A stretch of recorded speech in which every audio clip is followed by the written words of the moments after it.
আসসালামু আলাইকুম।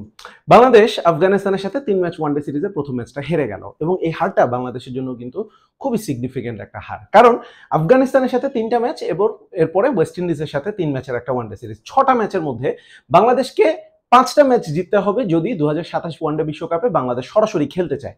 Qualifying round যদি খেলতে না চায়। এখন প্রথম ম্যাচেই হেরে যাওয়ার পর বাকি ৫ টা ম্যাচ এই আফগানিস্তানের সাথে ২টো, ওয়েস্ট ইন্ডিজের সাথে ৩ টা, বাকি ৫ টা ম্যাচই কিন্তু এখন হয়ে গেল বাংলাদেশের জন্য নকআউট। তো অবশ্যই বাংলাদেশের জন্য কাজটা মোটেও সহজ হবে না। আর বাংলাদেশ ওয়ানডে ক্রিকেটে যা খেলছে, বিশেষ করে ২০২৩ বিশ্বকাপ থেকে যদি আমরা চিন্তা করি, ওয়ানডেতে কিন্তু বাংলাদেশের অবস্থা এখন ৩ ফরম্যাটের মধ্যে সবচেয়ে বাজে। ইনফ্যাক্ট টেস্টের থেকেও বাজে বলতে হবে ওয়ানডে ফরম্যাটের অবস্থা।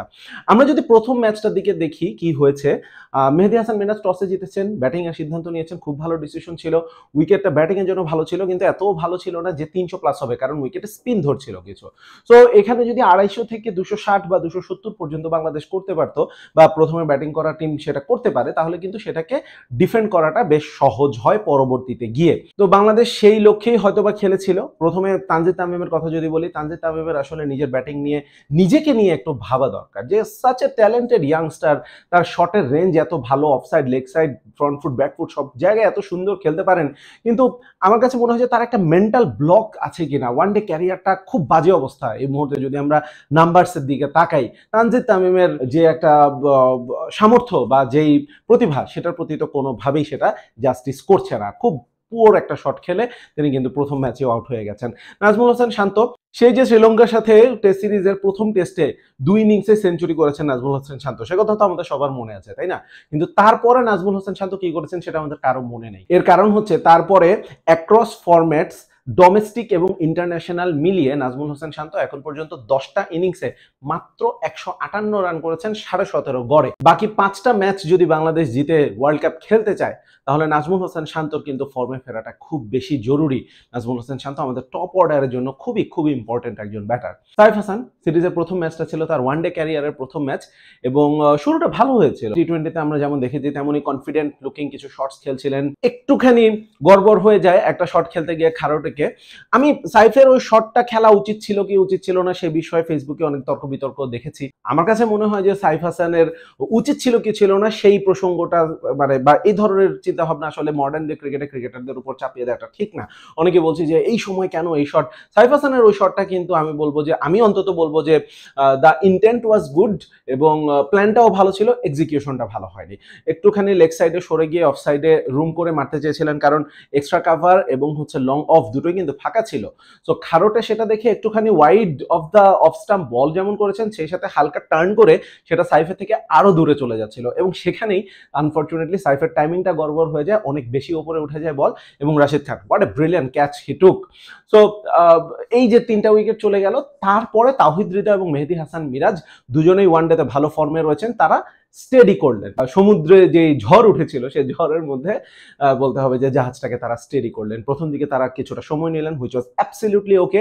কিন্তু সমস্যাটা হচ্ছে যখন তারা উইকেটে সেট হয়ে গেছেন, তখন কিন্তু সেটা তারা পুষিয়ে দিতে পারছিলেন না এবং পোষানোর জন্য কিন্তু ৪-৬ মারতে হবে ব্যাপারটা তেমন না, তাদেরকে সিঙ্গেলস নিতে হতো এবং সেটা তারা করতে পারেনি দেখে বাংলাদেশের কিন্তু একটু ঝামেলা হয়ে গেছে। আমরা যদি আফগানিস্তান ইনিংসে দেখি যে রহমত শাহ এবং গুরবাজ যেভাবে ব্যাটিং করেছেন, তারাও কিন্তু প্রথম দিকে অনেক সময় নিয়েছেন। গুরবাজ অবশ্য উল্টো, প্রথম দিকে তিনি মেরেছেন, পরে তিনি একেবারে খোলসে ঢুকে গেছেন। কিন্তু তারপরেও দেখুন যে তাদের যে পার্টনারশিপটা হয়েছিল, সেখানেও তারা দুজন যখন সেট হয়ে গিয়েছিল, তারা দুজন যখন মনে হচ্ছিল যে উই আর ফিলিং গুড, তখন কিন্তু তারা প্রচুর রানিং করছিলেন, সিঙ্গেলস, ডাবলস, ট্রিপলস এগুলো নিয়ে বাংলাদেশকে আস্তে আস্তে ম্যাচ থেকে ছিটকে দিচ্ছিলেন। এই জিনিসটা করতে পারেনি মিরাজ এবং হৃদয়, যেটা আলটিমেটলি তাদেরকেই প্রেসারে ফেলে দিয়েছে এবং সেভাবেই ওই প্রেসার সিচুয়েশনেই তিনি কিন্তু হুট করে একটা রান আউটের শিকার হয়ে গেলেন তাওহিদ হৃদয়।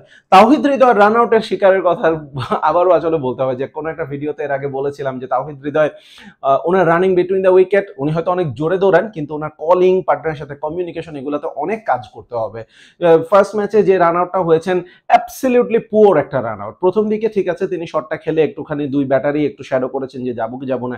যখন মিসফিল্ডিংটা হলো, ফিল্ডার থেকে খুব বেশি দূরে কিন্তু যায়নি বলটা, তাওহিদ হৃদয় রান নিতে চাচ্ছিলেন মেহেদী হাসান মিরাজ। আপনি যদি খুব ভালোভাবে খেয়াল করেন স্টাম্প মাইকে মিরাজের গলা শোনা যাচ্ছিল, ওয়েট ওয়েট ওয়েট, মিরাজ কিন্তু বলছিলেন, কিন্তু তাহিদ হৃদয় শোনেননি সেটা, তিনি দিয়েছেন দৌড়, নিজের উইকেটটা হারাতে হলো এবং সেখানেই বাংলাদেশ কিন্তু পুরোপুরি এরপরে কলাপস করে গেল। তারপরেও বলতে হবে যে 39তম ওভার পর্যন্ত যখন মিরাজ আউট হলেন তখনও কিন্তু 175 রান হয়েছে, প্রায় 11 ওভার বাকি। 11 ওভারে বাংলাদেশ যদি সেখান থেকে 250 পর্যন্ত যেতে চাইতো, 11 ওভারে 66 বল থেকে 75 রান প্রয়োজন ছিল। জাকের আলী, নুরুল হাসান সোহান, তানজিম সাকিব তিনজন রয়েছেন যারা কিন্তু এটা খুব ভালোভাবে করতে পারা উচিত। আমি সক্ষমতা, ব্যাটিং টেকনিক এই জিনিসগুলো নিয়ে আসলে আজকে আলোচনাই করতে চাচ্ছি না, কিন্তু টিমে তাদের রোল অনুযায়ী 11 ওভারে যেই 75 রান প্রয়োজন ছিল সেটা অবশ্যই করতে পারা উচিত ছিল। কিন্তু ওয়ান্স অ্যাগেন রশিদ খানের সামনে এই লোয়ার মিডল অর্ডার একেবারেই ক্লুলেস দেখা গেল। জাকের আলী, নুরুল হাসান সোহান কাউকেই খুব একটা ভালো মনে হচ্ছিল না। সোহান যদিও টি20 সিরিজে শেষ দুটো ম্যাচে ভালো খেলেছেন, কালকে আবারও কিন্তু তার সেই টেকনিকের দুর্বলতা খুব ভালোভাবে চোখে পড়েছে। সো এই জায়গাগুলোতে বাংলাদেশ কিন্তু পিছিয়ে গেছে এবং আলটিমেটলি কি হলো, মাত্র 46 রান আর অ্যাড করতে পারলো, 50 ওভারে পুরোপুরি খেলতে পারলো না, 221 রানে গুটিয়ে গেল। 222 রানের যে টার্গেট, সেই 222 রানের টার্গেট আসলে খুব বড় কোনো টার্গেট না এই মাঠে। এখন বোলিংটা অনেক বেশি ভালো করতে হতো। এখন বোলিং এর কথা যখন আসে তখন আমি আরেকবার একেবারে ম্যাচের শুরুতে চলে যেতে চাই, ম্যাচের শুরুতে টসেরও আগে চলে যেতে চাই, সেটা হচ্ছে টিম সিলেকশন। বাংলাদেশের টিম সিলেকশন আসলে মেড নো সেন্স। কেন বলছি, আফগানিস্তানের বোলিং লাইন আপে চারজন স্পিনার ছিল, রাশিদ, গাজানফার, মোহাম্মদ নাবি এবং খারোটে, এবং চারজনই কিন্তু ফ্রন্ট লাইন স্পিনার ছিলেন। বাংলাদেশ মাত্র দুজন ফ্রন্টলাইন স্পিনার নিয়ে এসেছে, তানভীর এবং মেহেদী হাসান মিরাজ, এবং সেই দুজন কিন্তু চমৎকার বোলিং করেছেন এবং সেই দুজনই বাংলাদেশকে কিন্তু খেলায় রেখেছিল। পেসার বাংলাদেশ তিনজন নিয়ে নেমেছে। তানজিম সাকিব আমি ধরলাম আচ্ছা ঠিক আছে অলরাউন্ডার, বল হাতে হি ওয়াজ ব্রিলিয়ান্ট। সমস্যা হচ্ছে যে দুজন ফাস্ট বোলার আরো এক্সট্রা বাংলাদেশ কেন নিয়েছিল? অবশ্যই এখন তানজিম সাকিব বোলিংটা ভালো করে ফেলেছে বলে এখন আমি খুব সহজেই বলতে পারি যে সাকিবকে রেখে দিতে পারতো না। আমি যদি ম্যাচের আগে 11 দিতাম, আমি হয়তোবা দুজন ফাস্ট বোলার এবং একজন স্পিনিং অলরাউন্ডার হিসেবে চিন্তা করে আমি হয়তো রিশাদকে খেলাতাম। এখন আপনি যদি রিশাদকে না খেলান, আপনি যদি তানজিম সাকিবকে নেন, হুইচ ইজ অ্যাবসলিউটলি ফাইন, কারণ সাকিবের যে বোলিং, তার যেই বোলিং এর যে পন্থা, তার যে বোলিং এর স্টাইল, সেটা কিন্তু আবুধাবির উইকেটে, আবুধাবির কন্ডিশনে খুব ভালোভাবে কাজে দেয়, যেটা তিনি প্রমাণ করেছেন টি20 এশিয়া কাপেও তিনি প্রমাণ করেছেন এবং হচ্ছে যে এই ওয়ানডেতে গতকালকেও তিনি প্রমাণ করেছেন। তো তানজিম সাকিবকে যদি রাখি তাহলে কিন্তু তাসকিন অথবা হাসান মাহমুদ দুজনের মধ্যে থেকে একজনকে আমার বলে দিতে হবে, একজন স্পিনার ঢোকানোর জন্য, রিশাদকে ঢোকানোর জন্য। এবং একজন স্পিনার রিশাদকে যদি আমি না ঢোকাতে চাই, আমার যদি দুজন পেসার খেলাতে হয়, তাহলে অবশ্যই তাসকিন অথবা হাসান মাহমুদ যে কোনো একজন খেলবেন, সেই সাথে মুস্তাফিজুর রহমান খেলবেন। এখানে কোনো ডিবেটে হবার কথা না, কোনো আলোচনাই হবার কথা না, কিন্তু না, মুস্তাফিজকেও নেওয়া হলো না। মুস্তাফিজকেও যদি এই উইকেটে খেলানো হয় তবু আপনি একজন কম স্পিনার নিয়ে খেলতে পারেন, কারণ মুস্তাফিজ এই ধরনের কন্ডিশনে এই উইকেটে অনেক বেশি ইফেক্টিভ হবেন, কিন্তু সেটাও বাংলাদেশ করেনি। আমি জানি না মুস্তাফিজুর রহমানকে আবারও রেস্ট কেন নিতে হবে, ভাই এই লোকটা খেলেই মাত্র দুটো ফরম্যাট, তার উপরে কিন্তু থার্ড টি20টা তিনি খেলেননি আফগান সিরিজে, সুতরাং অলরেডি তো একটা বিশাল রেস্টের মধ্যে তিনি আছেন। তাহলে ফার্স্ট ওয়ানডেতে কেন তাকে রেস্ট দিতে হবে, যেখানে ভাই আপনার সামনে 6 ম্যাচের মধ্যে 5টা জিততে হবে, ওয়ার্ল্ড কাপে সরাসরি খেলতে হলে এই ধরনের একটা ইকুয়েশন রয়েছে, সেখানে আপনি আপনার বেস্ট 11টা, বেস্ট কম্বিনেশনটা নিতে গিয়ে এইভাবে ব্লান্ডার করলে তো ভাই হবে না।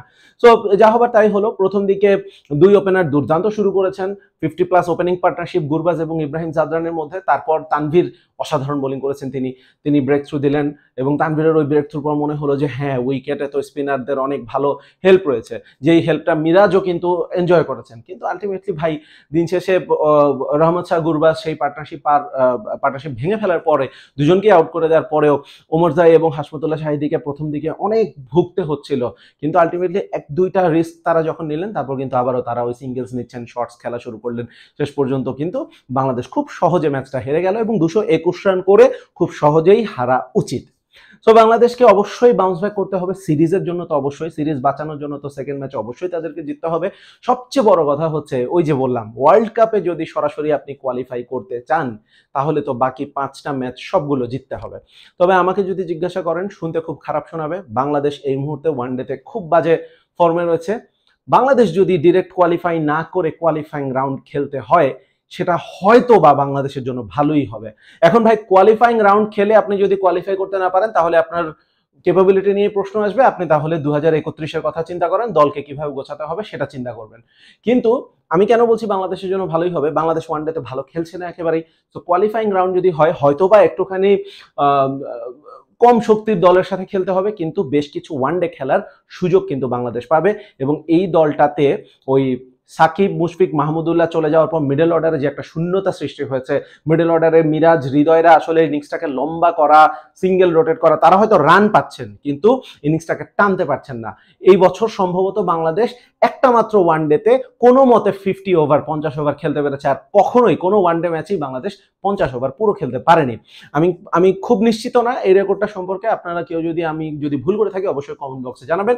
ভিডিওটা যদি ভালো হয়ে থাকে, ভিডিওটা যদি ভালো লেগে থাকে, একটা লাইক বাটনে হিট করবেন এবং বন্ধুদের সাথে শেয়ার করবেন এবং অবশ্যই আমাদের চ্যানেলটা সাবস্ক্রাইব করবেন।